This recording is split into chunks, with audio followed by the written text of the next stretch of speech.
অনেকের প্রশ্ন যে আইডিতে কাজ করলে সব থেকে বেশি ভালো হবে নাকি পেজে কাজ করলে বেশি ভালো হবে, এবং শেষে ধরো অনেকেই প্রশ্ন করে যে রিচ এনগেজমেন্ট কোনোভাবেই বাড়ছে না, সারাদিন যতটুকু উঠে রাত 12টার পর কিন্তু তার থেকে দ্বিগুণ কেটে নিয়ে চলে যায়। আজকে এইসব কিছুই বলে দেবো এই ভিডিওতে, স্কিপ না করে পুরো ভিডিওটা দেখে যাবেন। বেসিক্যালি যারা নতুন তারা অনেক কিছু জানতে পারবেন, শিখতে পারবেন। ওকে, এরপর আমি টপিকে আসি। যারা বলে যে আইডিতে কাজ করলে বেশি ভালো হবে, তাদের উদ্দেশ্যে আমি বলবো যে যাদের পুরনো আইডি, অনেকদিন আগের আইডি কাজ করতে চাচ্ছেন, আমি বলবো আপনারা আইডিতে কাজ না করে আপনি পেজে কাজ করেন। একটা নতুন করে একটা পেজ ক্রিয়েট করেন আর সেই পেজে কাজ করেন। কেন নয়, অনেক দিনের আগের আইডিতে যদি আপনি কাজ করেন, দেখা গেল সাম ইস্যু থাকলো বা আপনি অনেকদিন আগে একটা ভিডিওতে বাজে কমেন্ট করেছেন, সেই কমেন্টের মাধ্যমে ইস্যু চলে এসেছে, বা আপনি মেসেঞ্জারে কাউকে গালিগালাজ করেছেন, সেটার মাধ্যমে কিন্তু ইস্যু চলে আসতে পারে। আর এই ইস্যুগুলো কখনো চাইতেও চায় না, কোনো কিছুর বিনিময়ে না এই ইস্যুগুলোকে আপনি রিমুভ করতে পারবেন না। তো ওই জন্য বলি যে আপনারা যদি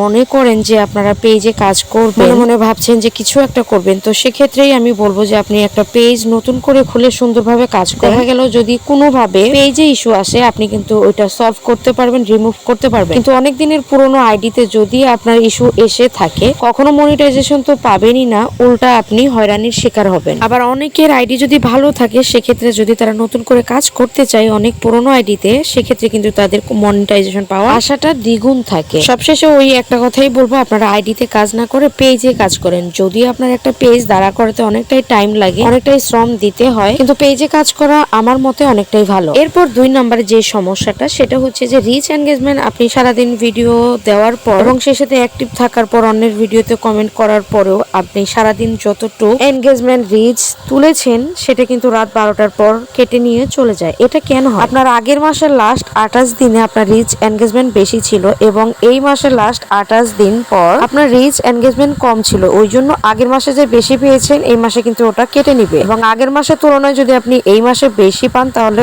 এটা কিন্তু কাউন্ট হবে। বোঝাতে চাচ্ছি যে আপনার বেশিটাই কাউন্ট হবে, কমটা নয়। আপনার কমটা কেটে নিবে, বেশিটা হচ্ছে কাউন্ট করবে। হোপফুলি আমি আপনাদেরকে বোঝাতে পেরেছি। আদারওয়াইজ আপনাদের যদি এই ফেসবুক রিলেটেড নিয়ে কোনো সমস্যা থেকে, আপনারা আমাকে নিঃসন্দেহে কমেন্টে জানাতে পারেন। আমি সেই কমেন্ট ধরে ভিডিওর মাধ্যমে বোঝানোর চেষ্টা করব। আজকের মতো তাহলে বিদায় নিচ্ছি, সবাই ভালো থাকবেন, টাটা।